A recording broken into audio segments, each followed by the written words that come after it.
Il se lève à l'est et inonde notre planète de lumière. Il fournit de l'énergie et fait prospérer la nature. Il permet à la vie de continuer sur Terre et dans les mers en réchauffant les océans entre les pôles.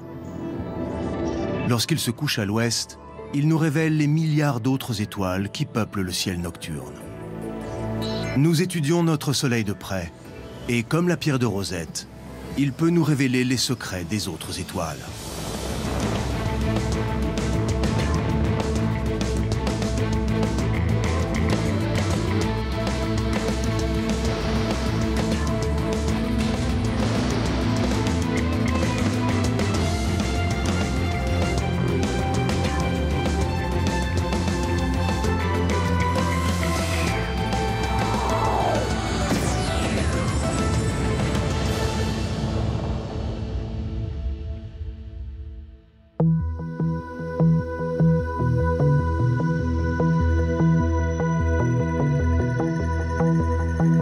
On ne peut pas étudier le Soleil indépendamment du reste.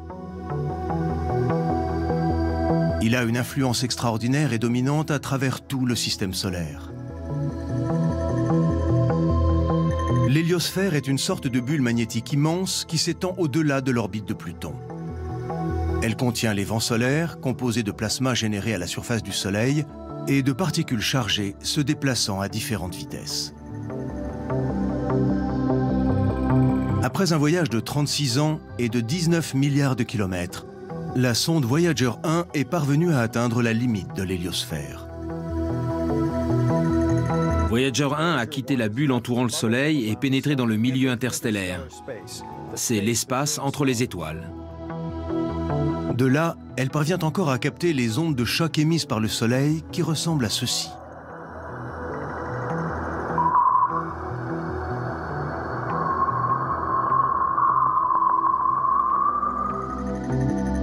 Pour comprendre cette source d'énergie et son influence, les scientifiques procèdent à des observations depuis la Terre et dans l'espace, où de nombreux satellites braquent des capteurs vers le Soleil et analysent la météorologie spatiale. La météorologie spatiale est la science qui étudie la façon dont le Soleil affecte la Terre et notre environnement spatial proche, notamment les autres planètes. Les effets de la météo spatiale sont complexes parce que nous devons comprendre ses conséquences sur le Soleil, mais aussi sur tout ce qui traverse l'espace interplanétaire. Comment tout cela nous affecte sur Terre et dans toute l'héliosphère. On a donc besoin de nombreux instruments pour observer ces différents effets. C'est une science des systèmes en quelque sorte. Il faut comprendre une partie pour en comprendre une autre et reconstruire le puzzle et comprendre tous les effets de la météo spatiale.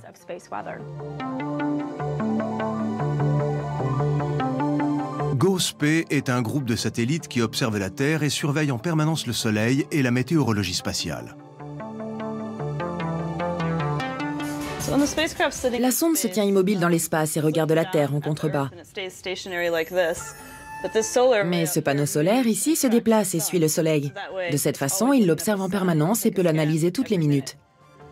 L'atmosphère externe solaire est constamment chauffée par la surface du Soleil, ce qui pousse certaines particules de cette atmosphère à s'échapper en permanence.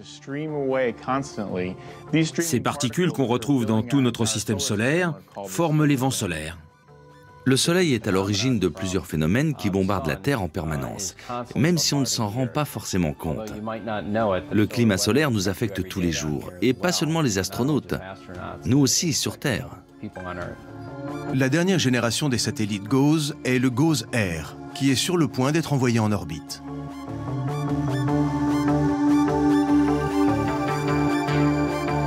Il existe d'autres plateformes flottant dans l'orbite terrestre basse. Proba 2, un microsatellite de l'Agence spatiale européenne qui teste de nouvelles technologies, et Picard, sponsorisé par le CNES.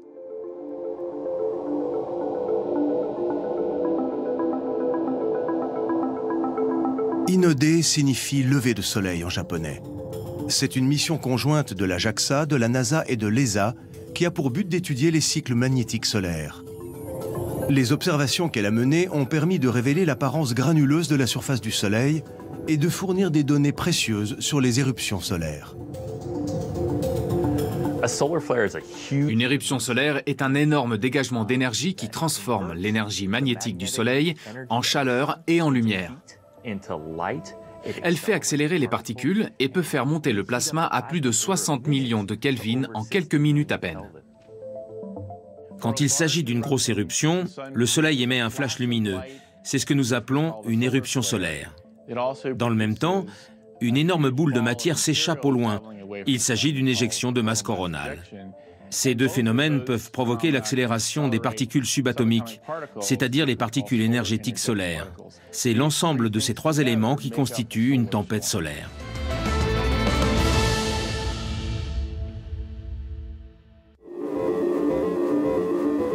Pour étudier les vents solaires, des satellites ont été placés sur une orbite spécifique entre le Soleil et la Terre.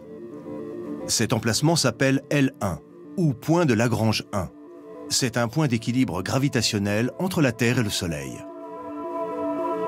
L'Advanced Composition Explorer, ou ACE, observe les particules solaires. On y trouve également WIND, qui étudie les ondes radio et plasma que l'on trouve dans les vents solaires et la magnétosphère terrestre. Et SOHO, l'observatoire solaire et héliosphérique. Grâce à SOHO et une technique appelée héliosismologie, similaire à la sismologie terrestre, nous pouvons voir à l'intérieur du Soleil. De cette façon, nous pouvons étudier la couche qui se trouve juste sous la surface visible du Soleil, la zone de convection. Il se passe plein de choses à l'intérieur. C'est un monde en ébullition qui remonte à la surface. C'est là, en fait, que naissent tous les phénomènes solaires que nous pouvons observer. Nous avons donc pu voir sous la surface du Soleil et voir ces flux de plasma solaire et être témoins de la formation de taches solaires. C'est totalement inédit. Nous avons pu observer en détail l'intérieur d'une étoile. TRASS est un autre télescope spatial haute résolution. Quand on regardait les boucles coronales sur les images fournies par les autres satellites, ce n'étaient que des grosses boucles. Mais quand on regarde les images de TRASS, on remarque de nombreux traits qui ressemblent presque à des petits filaments. On voit aussi de minuscules boucles qui se brisent et se reforment en expulsant du plasma. À l'aide de rayons X et d'imagerie solaire par rayons gamma, RECI étudie la physique des particules qui sous-tend les éruptions solaires. Un autre phénomène expose notre système solaire au bombardement, l'EMC, ou éjection de masse coronale. Une éjection de masse coronale, ou EMC, est une éruption de plasma qui se produit sur le Soleil et est expulsée dans l'espace. Si cette immense boule de plasma nous percutait, cela pourrait nous affecter, nous, sur Terre. Dans le cadre de la double mission stéréo, une sonde se trouve en orbite autour du Soleil, devant la Terre, et l'autre derrière elle. Elle permet d'avoir une vue stéréoscopique du Soleil afin de mieux comprendre les éjections de masse coronale et les particules énergétiques de plasma. Les particules énergétiques solaires sont des particules de plasma qui sont éjectées à une plus grande vitesse lors de l'éruption par l'énergie que celle-ci libère. Elles peuvent atteindre 80% de la vitesse de la lumière. Quand une éjection de masse coronale se déplace si rapidement, elle provoque un choc qui peut créer des particules énergétiques solaires. En 2009, la NASA inaugure un nouveau programme scientifique du nom de Living with a Star. L'Observatoire de la dynamique solaire, ou SDO, est au cœur de celui-ci. C'est le satellite le plus avancé jamais construit afin d'étudier le Soleil et son activité. L'objectif de ce programme est d'acquérir les connaissances scientifiques nécessaires pour analyser des caractéristiques solaires qui nous affectent directement sur Terre. Cette sonde nous fournit des images du Soleil de 16 mégapixels en ultra haute définition dans 13 longueurs d'onde différentes. Chaque longueur d'onde a été choisie pour mettre en lumière une partie spécifique de l'atmosphère solaire.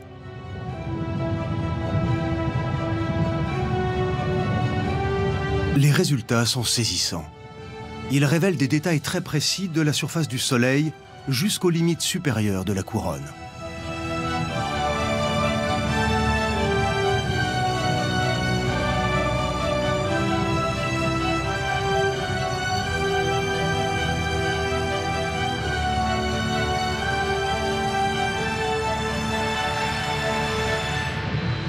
Ces événements solaires sont gigantesques par rapport à notre planète et jettent une nouvelle perspective sur le champ magnétique qui protège la Terre. Grâce à son champ magnétique, la magnétosphère, la surface de la Terre et nous-mêmes sommes protégés des éruptions solaires et des éjections de masse coronale quand elles percutent notre planète. La magnétosphère dévie les particules énergétiques et l'atmosphère nous protège aussi en absorbant les radiations de faible intensité. Nous avons la chance d'être protégés des éruptions et des éjections de masse coronale par notre atmosphère externe. Elle absorbe beaucoup d'énergie qui provient des éruptions, mais le champ magnétique nous protège également. Vous savez déjà qu'il y a un pôle nord et un pôle sud. Le champ magnétique de la Terre nous protège aussi des particules de plasma chargées qui proviennent des éjections de masse coronale, parce qu'il dévie une grande partie de cette énergie. Une éjection de masse coronale a des conséquences sur le champ magnétique terrestre. Et le fait de le percuter entraîne d'autres modifications de l'autre côté de la Terre. Ces changements provoquent l'accélération de davantage de particules et les projettent en direction des pôles nord et sud, ce qui donne naissance à ces superbes vagues vertes, bleues et rouges. Et c'est magnifique.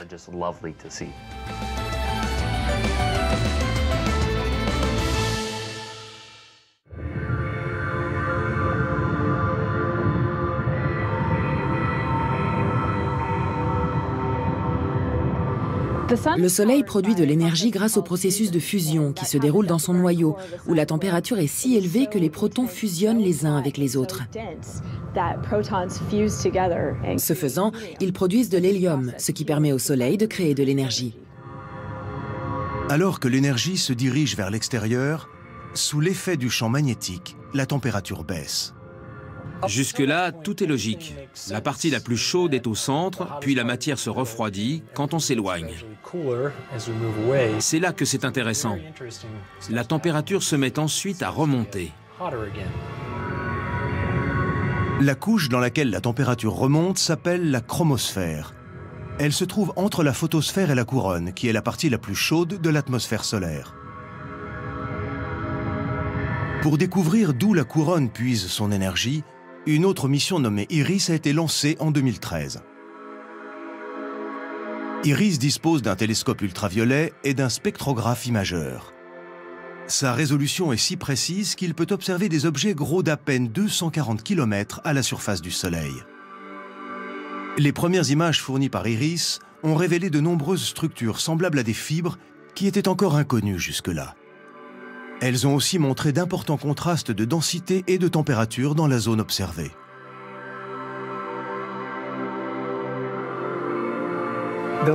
La lumière qui provient de la chromosphère est difficile à interpréter à cause de l'interaction complexe qu'elle a avec la matière.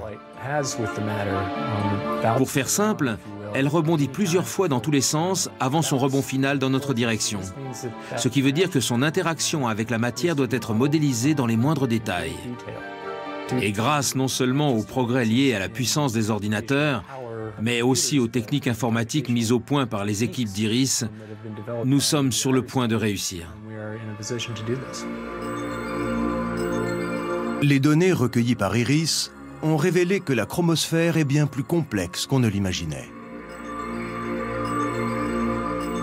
Même si la couronne est extrêmement chaude et atteint plusieurs millions de degrés, sa densité est très faible. Elle n'a donc pas besoin de beaucoup d'énergie pour atteindre cette température. En revanche, la chromosphère a une densité bien plus importante et malgré une température moins élevée. Il y a donc bien plus d'énergie dans cette couche que dans la couronne. Ainsi, une petite partie de l'énergie de la chromosphère qui s'échappe dans la couronne est suffisante pour provoquer tous les phénomènes que nous observons. Que ce soit le fait d'atteindre des températures aussi extrêmes ou la création des vents solaires qui parcourent notre système en affectant toutes les planètes, y compris la nôtre. Grâce à IRIS, nous espérons mieux comprendre ces phénomènes à la fois fascinants et d'une importance capitale. Cette énergie qui émane du Soleil a d'autres répercussions sur les planètes du système solaire.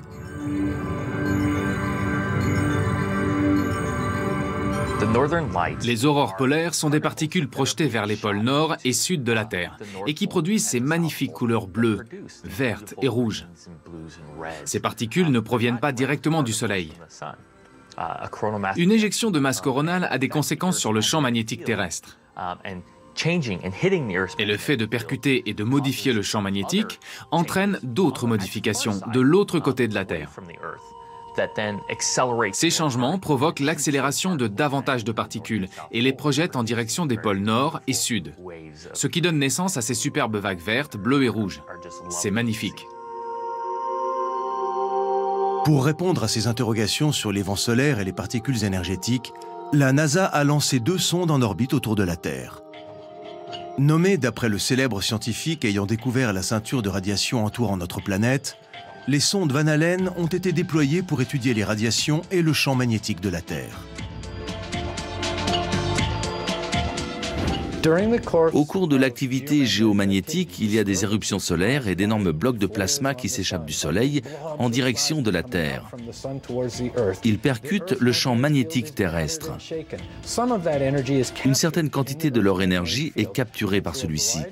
Et grâce à différents processus, une autre partie de cette énergie va aller alimenter des particules dans la ceinture de Van Allen, ce qui peut être dangereux pour les engins spatiaux et les astronautes. Les 2 sondes de la NASA se concentrent sur ce qui se passe dans les ceintures de radiation de la magnétosphère interne. Ce sont les seules à le faire. Elles sont donc d'une importance capitale pour étudier l'impact des phénomènes entre le Soleil et la Terre.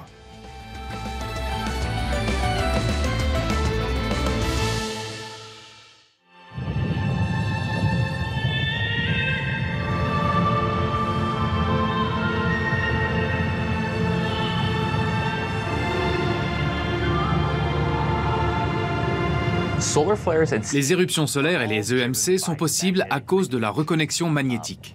Le Soleil génère un vaste champ magnétique. Et parfois se produit la reconnexion des lignes de champs de polarité opposées qui le composent et qui fusionnent. Mais le champ magnétique ne disparaît pas, ni l'énergie qui est libérée. Elle prend une autre forme et elle est transférée. Grâce à elle, le plasma va se déplacer, accélérer, chauffer et produire ainsi plus de lumière. Grâce à son champ magnétique, la magnétosphère, la surface de la Terre et nous-mêmes sommes protégés des éruptions solaires et des éjections de masse coronale quand elles percutent notre planète. La magnétosphère dévie les particules énergétiques et l'atmosphère nous protège aussi en absorbant les faibles radiations. Le champ magnétique de la Terre nous protège aussi des particules de plasma chargées qui proviennent des éjections de masse coronale, parce qu'il dévie une grande partie de cette énergie. Le phénomène de reconnexion magnétique n'est pas encore très bien compris. La NASA a donc lancé une mission de plusieurs satellites, appelée MMS, pour tenter de résoudre le mystère de notre champ magnétique. La mission MMS est composée de 4 sondes qui voleront en formation dans le but d'étudier ce qu'on appelle la reconnexion magnétique. L'univers est rempli de plasma et de champs magnétiques. Partout, on peut observer des collisions de plasma. Par exemple, le vent solaire percute la magnétosphère terrestre. L'énergie magnétique contenue dans le plasma, ou du moins une fraction, est convertie très rapidement en énergie plasmique. C'est un peu comme une explosion magnétique. C'est très important parce que ces explosions entraînent de nombreux schémas météorologiques qu'on observe dans la magnétosphère, ce que les scientifiques appellent la météorologie spatiale. Ces phénomènes météorologiques peuvent avoir un impact sur notre vie quotidienne. Ils peuvent toucher les satellites de télécommunications et les réseaux électriques. Il faut donc comprendre ces explosions magnétiques. Nous devons mesurer la reconnexion magnétique à plusieurs endroits dans l'espace. Il faudrait qu'on comprenne comment elle varie dans l'espace et dans ces 3 dimensions. Pour ça, nous avons besoin d'un tétraèdre. Il fournit un avantage fantastique. Il nous permet de savoir si nous observons une zone de reconnexion bien plus facilement qu'avec un autre satellite. Dans l'idéal, il faudrait que les 4 satellites entourent la zone où se produit l'explosion. Ils sont distants de 10 à 100 km, ce qui peut paraître immense comme distance.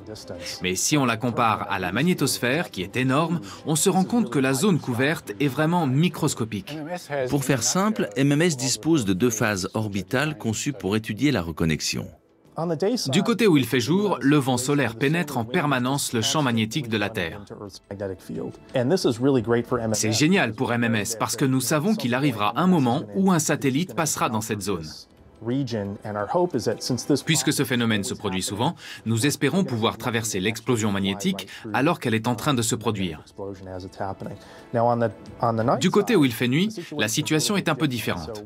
L'énergie magnétique s'accumule de façon plus graduelle dans la queue, et ces processus de reconnexion, les explosions magnétiques, peuvent apparaître de façon aléatoire.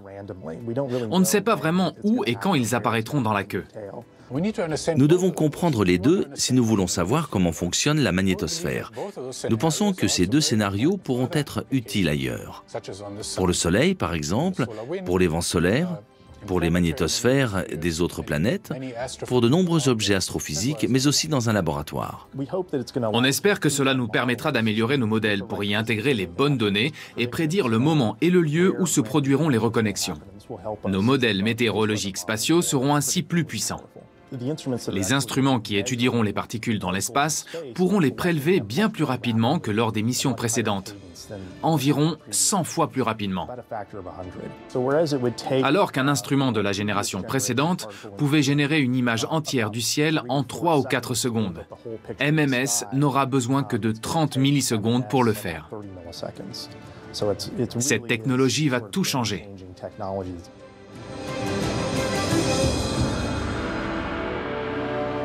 La vingtaine de satellites actuellement en activité seront rejoints par de nouvelles missions.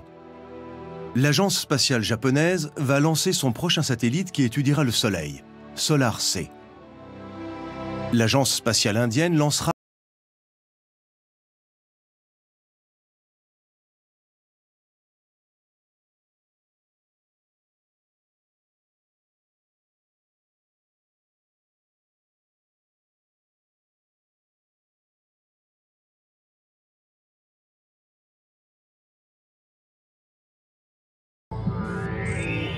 Il se lève à l'est et inonde notre planète de lumière.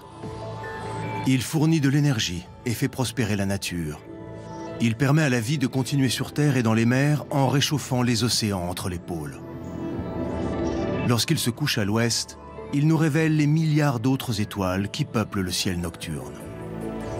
Nous étudions notre Soleil de près, et comme la pierre de Rosette, il peut nous révéler les secrets des autres étoiles.